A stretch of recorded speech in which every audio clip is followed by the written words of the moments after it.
ആകാശവാണി. നമസ്കാരം. പ്രാദേശിക വാർത്തകൾ വായിക്കുന്നത് കൃഷ്ണ പ്രകൃതി.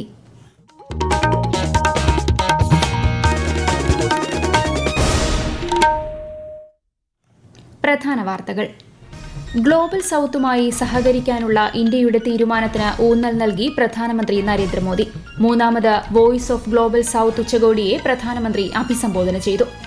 യുവ ഡോക്ടറുടെ കൊലപാതകത്തിൽ പ്രതിഷേധിച്ച് ഡോക്ടർമാരുടെ സമരം തുടരുന്നു. ആരോഗ്യ പ്രവർത്തകരുടെ സുരക്ഷ ഉറപ്പാക്കാൻ സാധ്യമായതെല്ലാം ചെയ്യുമെന്ന് കേന്ദ്ര ആരോഗ്യ മന്ത്രാലയം. ജനങ്ങൾക്ക് നീതി ഉറപ്പാക്കുക എന്ന ലക്ഷ്യത്തോടെയാണ് നൂറ്റാണ്ടുകൾ പഴക്കമുള്ള ക്രിമിനൽ നിയമങ്ങൾ റദ്ദാക്കിയതെന്ന് കേന്ദ്ര സഹമന്ത്രി അർജുൻ റാം മേഘ്വാൾ. വയനാട് ഉരുൾപൊട്ടൽ ദുരന്തവുമായി ബന്ധപ്പെട്ട് 617 പേർക്ക് സംസ്ഥാന സർക്കാർ അടിയന്തര ധനസഹായം കൈമാറി. വയനാടിനായി പ്രത്യേക വിദ്യാഭ്യാസ അദാലത്ത് സംഘടിപ്പിക്കുമെന്ന് മന്ത്രി V Sivankutty. Hema committee report പുറത്തുവരണമെന്നാണ് സർക്കാരിന്റെ ആവശ്യമെന്നും കോടതി പറയുന്നത് അനുസരിക്കുമെന്നും മന്ത്രി സജി ചെറിയാൻ. സംസ്ഥാനത്ത് ശക്തമായ മഴയ്ക്ക് സാധ്യതയെന്ന കേന്ദ്ര കാലാവസ്ഥാ വകുപ്പ്. പത്തനംതിട്ട, കോട്ടയം, ഇടുക്കി, എറണാകുളം ജില്ലകളിൽ ഇന്ന് ഓറഞ്ച് ജാഗ്രത. വാർത്തകൾ വിശദമായി. ഗ്ലോബൽ സൌത്ത് രാഷ്ട്രങ്ങൾ ഒരേ ശബ്ദത്തിൽ ഒരുമിച്ച് നിൽക്കാൻ ആഹ്വാനം ചെയ്ത പ്രധാനമന്ത്രി നരേന്ദ്രമോദി മൂന്നാമത് വോയിസ് ഓഫ് ഗ്ലോബൽ സൌത്ത് ഉച്ചകോടിയെ ഓൺലൈനായി അഭിസംബോധന ചെയ്യുകയായിരുന്നു അദ്ദേഹം. ഗ്ലോബൽ സൌത്തുമായി സഹകരിക്കാനുള്ള ഇന്ത്യയുടെ തീരുമാനം പ്രധാനമന്ത്രി വ്യക്തമാക്കി. വ്യാപാരം, സമഗ്ര വികസനം, സുസ്ഥിര വികസന ലക്ഷ്യങ്ങളിൽ പുരോഗതി, സ്ത്രീകൾ നയിക്കുന്ന വികസനം എന്നിവ പ്രോത്സാഹിപ്പിക്കുന്നതിനുള്ള ഇന്ത്യയുടെ പ്രതിബദ്ധതയും അദ്ദേഹം എടുത്തു പറഞ്ഞു. മൂന്നാമത് വോയിസ് ഓഫ് ഗ്ലോബൽ സൌത്ത് ഉച്ചകോടിക്ക് ഇന്ത്യയാണ് ആതിഥ്യമരുളുന്നത്. വയനാട്ടിലുണ്ടായ ദുരന്തത്തിന്റെ അടിസ്ഥാന കാരണം കാലാവസ്ഥാ വ്യതിയാനമാണെന്ന് മുഖ്യമന്ത്രി പിണറായി വിജയൻ. കർഷക ദിനത്തിന്റെ സംസ്ഥാനതല ഉദ്ഘാടനം തിരുവനന്തപുരത്ത് നിർവഹിക്കുകയായിരുന്നു മുഖ്യമന്ത്രി. കാലാവസ്ഥാ വ്യതിയാനം കാർഷിക മേഖലയിൽ ഉണ്ടാക്കുന്ന ആഘാതത്തെക്കുറിച്ചും അത് മറികടക്കാനുള്ള പ്രവർത്തനങ്ങളെക്കുറിച്ചുമാകണം ഈ ഘട്ടത്തിൽ പ്രധാനമായും നാം ചർച്ച ചെയ്യേണ്ടതെന്നും മുഖ്യമന്ത്രി പറഞ്ഞു. കർഷക ദിനാചരണത്തോടനുബന്ധിച്ച് 2023 കർഷക പുരസ്കാര വിതരണവും കൃഷി വകുപ്പിന്റെ കാർഷിക സേവനങ്ങൾക്കുള്ള ഏകജാലക സംവിധാനമായ കദിർ ആപ്പിന്റെ ഉദ്ഘാടനവും മുഖ്യമന്ത്രി നിർവഹിച്ചു. മന്ത്രി പി പ്രസാദ് അധ്യക്ഷത വഹിച്ചു. വയനാട് മുണ്ടക്കൈ ചൂരൽമല ഉരുൾപൊട്ടൽ ദുരന്തത്തിൽ ജീവനോപാധി നഷ്ടപ്പെട്ടവർക്ക് സർക്കാർ പ്രഖ്യാപിച്ച അടിയന്തര ധനസഹായമായ 10,000 രൂപ കൈമാറി. 617 പേർക്കാണ് ഇതിനകം ധനസഹായം വിതരണം ചെയ്തത്. സംസ്ഥാന ദുരന്ത നിവാരണ നിധി, മുഖ്യമന്ത്രിയുടെ ദുരിതാശ്വാസ നിധി എന്നിവയിൽ നിന്നായി 12 പേർക്ക് 72 ലക്ഷം രൂപയും ധനസഹായം നൽകി. മൃതദേഹങ്ങളുടെ സംസ്കാര ചടങ്ങുകൾക്കായി 10,000 രൂപ വീതവും 124 പേർക്കായി അനുവദിച്ചു. ദുരന്തത്തിൽ പരിക്കേറ്റ് ആശുപത്രിയിൽ ചികിത്സയിലുള്ള 34 പേരിൽ രേഖകൾ ഹാജരാക്കിയവർക്ക് ധനസഹായം നൽകുന്നതിനുള്ള നടപടികൾ പുരോഗമിക്കുകയാണ്. വിദ്യാഭ്യാസ വകുപ്പ് ഉത്തരമേഖല ഫയൽ അദാലത്തിനോടനുബന്ധിച്ച് ദുരന്തം വേട്ടയാടിയ വയനാടിനായി പ്രത്യേക അദാലത്ത് സംഘടിപ്പിക്കുമെന്ന് മന്ത്രി വി ശിവൻകുട്ടി പറഞ്ഞു. വെള്ളാർമല GVHSSലെ 552 കുട്ടികൾ, GLPS മുണ്ടക്കൈയിലെ 62 കുട്ടികൾ എന്നിവർക്കുള്ള സൌകര്യങ്ങൾ GHSS മേപ്പാടിയിലും മേപ്പാടി ഗ്രാമപഞ്ചായത്തിന്റെ അധീനതയിലുള്ള APJ ഹാളിലും ഒരുക്കുന്നതിന് നടപടിയായി. പാഠപുസ്തകങ്ങൾ നഷ്ടപ്പെട്ട 296 കുട്ടികൾക്ക് പുസ്തകങ്ങൾ ലഭ്യമാക്കിയിട്ടുണ്ട്. യൂണിഫോം ആവശ്യമായ 282 കുട്ടികൾക്കുള്ള യൂണിഫോം തയ്ച്ചു നൽകുന്നതിനുള്ള നടപടികളും ആരംഭിച്ചു. പൌരകേന്ദ്രീകൃതവും സാങ്കേതിക വിദ്യയുടെ സഹായത്തോടെ നടപ്പാക്കുന്ന ആധുനിക നീതിന്യായ വ്യവസ്ഥയുമാണ് സർക്കാരിന്റെ ലക്ഷ്യമെന്ന് കേന്ദ്ര സഹമന്ത്രി അർജുൻ റാം മേഘ്വാൾ. കേരള ഹൈക്കോടതിയിൽ ആർബിട്രേഷൻ സെന്ററിന്റെ ഉദ്ഘാടനം നിർവഹിക്കുകയായിരുന്നു കേന്ദ്രമന്ത്രി. ജനങ്ങൾക്ക് നീതി ഉറപ്പാക്കുക എന്ന ലക്ഷ്യത്തോടെയാണ് നൂറ്റാണ്ടുകൾ പഴക്കമുള്ള ക്രിമിനൽ നിയമങ്ങൾ റദ്ദാക്കിയത്. ജനങ്ങൾക്ക് ഉപകാരപ്പെടുന്ന വിധത്തിൽ സങ്കീർണമായ 1562 നിയമങ്ങൾ റദ്ദാക്കി. അതിവേഗവും കാര്യക്ഷമവുമായ നീതി നിർവഹണ വ്യവസ്ഥയ്ക്ക് രൂപം നൽകുന്നതിനാണ് സർക്കാർ പരിശ്രമിക്കുന്നതെന്നും അദ്ദേഹം അഭിപ്രായപ്പെട്ടു. ആർബിട്രേഷൻ സെന്ററിന്റെ വെബ്സൈറ്റ് ഉദ്ഘാടനവും ചടങ്ങിൽ നടന്നു. കൊൽക്കത്തയിലെ യുവ ഡോക്ടറുടെ കൊലപാതകത്തിൽ പ്രതിഷേധിച്ച് സംസ്ഥാനത്ത് IMAയുടെ നേതൃത്വത്തിൽ ഡോക്ടർമാരുടെ സമരം തുടരുന്നു. ഡോക്ടർമാർ OP ഡ്യൂട്ടി ബഹിഷ്കരിച്ചാണ് സമരം ചെയ്യുന്നത്. സമരത്തെ തുടർന്ന് തിരുവനന്തപുരം മെഡിക്കൽ കോളേജിലും ജനറൽ ആശുപത്രിയിലും രോഗികൾ ബുദ്ധിമുട്ടിലായി. OPയിലും നേരത്തെ നിശ്ചയിച്ചിരുന്ന ശസ്ത്രക്രിയകൾക്കും മതിയായ ഡോക്ടർമാർ ഇല്ലാത്തതാണ് പ്രതിസന്ധി സൃഷ്ടിച്ചത്. എന്നാൽ അത്യാഹിത വിഭാഗങ്ങളിലെ സേവനം തുടരുന്നുണ്ട്. അതേസമയം രാവിലെ മെഡിക്കൽ കോളേജിൽ നടന്ന പ്രതിഷേധ സമരം IMA സംസ്ഥാന പ്രസിഡന്റ് ഡോക്ടർ ജോസഫ് ബെനവൻ ഉദ്ഘാടനം ചെയ്തു. ഇന്ന് രാവിലെ 6 മണിക്ക് തുടങ്ങിയ സമരം നാളെ രാവിലെ 6 മണി വരെ തുടരും. ആരോഗ്യ പ്രവർത്തകരുടെ സുരക്ഷ ഉറപ്പാക്കാൻ സാധ്യമായ എല്ലാം ചെയ്യുമെന്ന് കേന്ദ്ര ആരോഗ്യ മന്ത്രാലയം.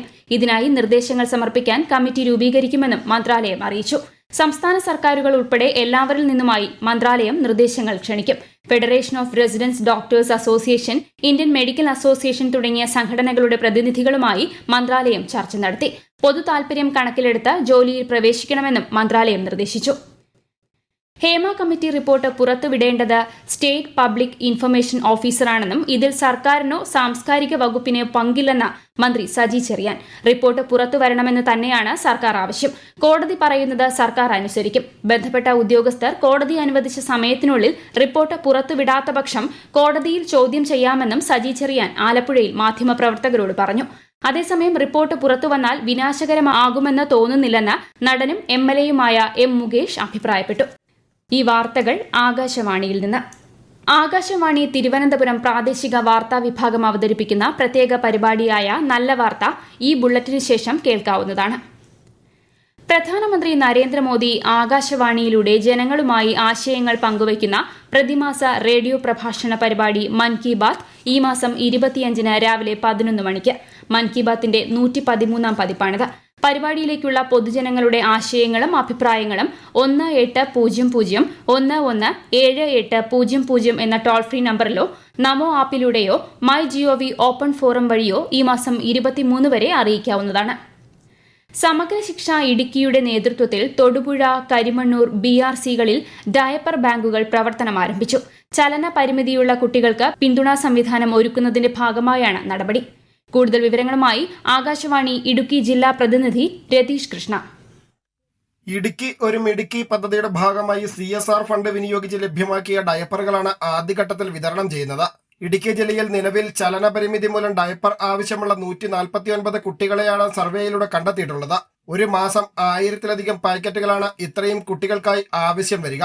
സന്നദ്ധ സംഘടനകളുടെയും സ്ഥാപനങ്ങളുടെയും പൊതുജനങ്ങളുടെയും സഹായത്തോടെയാണ് BRC-കൾ കേന്ദ്രീകരിച്ച ഡയപ്പർ ബാങ്കുകൾ പ്രവർത്തിക്കുന്നത്. ഡയപ്പർ ബാങ്കുകളിലേക്ക് ഡയപ്പറുകൾ സംഭാവന ചെയ്യാൻ ആഗ്രഹിക്കുന്നവർക്ക് BRC-കളെ സമീപിച്ച് ഈ പ്രവർത്തനത്തിൽ പങ്കാളികളാകാമെന്ന് SSK അധികൃതർ അറിയിച്ചു.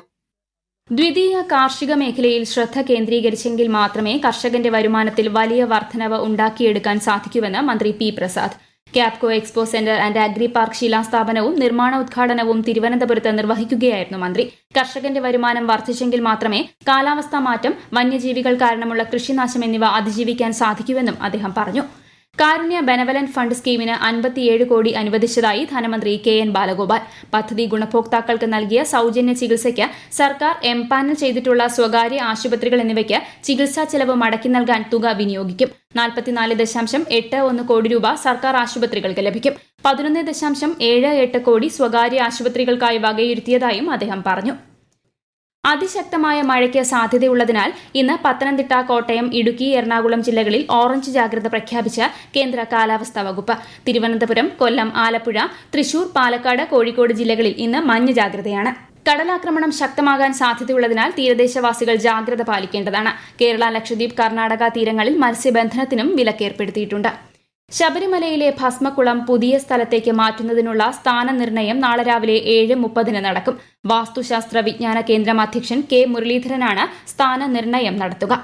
പ്രധാന വാർത്തകൾ വീണ്ടും. ഗ്ലോബൽ സൌത്തുമായി സഹകരിക്കാനുള്ള ഇന്ത്യയുടെ തീരുമാനത്തിന് ഊന്നൽ നൽകി പ്രധാനമന്ത്രി നരേന്ദ്രമോദി. 3ാമത് വോയിസ് ഓഫ് ഗ്ലോബൽ സൌത്ത് ഉച്ചകോടിയെ പ്രധാനമന്ത്രി അഭിസംബോധന ചെയ്തു. യുവ ഡോക്ടറുടെ കൊലപാതകത്തിൽ പ്രതിഷേധിച്ച് ഡോക്ടർമാരുടെ സമരം തുടരുന്നു. ആരോഗ്യ പ്രവർത്തകരുടെ സുരക്ഷ ഉറപ്പാക്കാൻ സാധ്യമായതെല്ലാം ചെയ്യുമെന്ന് കേന്ദ്ര ആരോഗ്യ മന്ത്രാലയം. ജനങ്ങൾക്ക് നീതി ഉറപ്പാക്കുക എന്ന ലക്ഷ്യത്തോടെയാണ് നൂറ്റാണ്ടുകൾ പഴക്കമുള്ള ക്രിമിനൽ നിയമങ്ങൾ റദ്ദാക്കിയതെന്ന് കേന്ദ്ര സഹമന്ത്രി അർജുൻ റാം മേഘ്വാൾ. വയനാട് ഉരുൾപൊട്ടൽ ദുരന്തവുമായി ബന്ധപ്പെട്ട് 617 പേർക്ക് സംസ്ഥാന സർക്കാർ അടിയന്തര ധനസഹായം കൈമാറി. വയനാടിനായി പ്രത്യേക വിദ്യാഭ്യാസ അദാലത്ത് സംഘടിപ്പിക്കുമെന്ന് മന്ത്രി V. Sivankutty. Hema committee report പുറത്തുവരണമെന്നാണ് സർക്കാരിന്റെ ആവശ്യമെന്നും കോടതി പറയുന്നത് അനുസരിക്കുമെന്നും മന്ത്രി സജി ചെറിയാൻ. സംസ്ഥാനത്ത് ശക്തമായ മഴയ്ക്ക് സാധ്യതയെന്ന കേന്ദ്ര കാലാവസ്ഥാ വകുപ്പ്. പത്തനംതിട്ട, കോട്ടയം, ഇടുക്കി, എറണാകുളം ജില്ലകളിൽ ഇന്ന് ഓറഞ്ച് ജാഗ്രത. പ്രാദേശിക വാർത്തകൾ കഴിഞ്ഞു. അടുത്ത വാർത്താ പ്രക്ഷേപണം 7:25-ന്.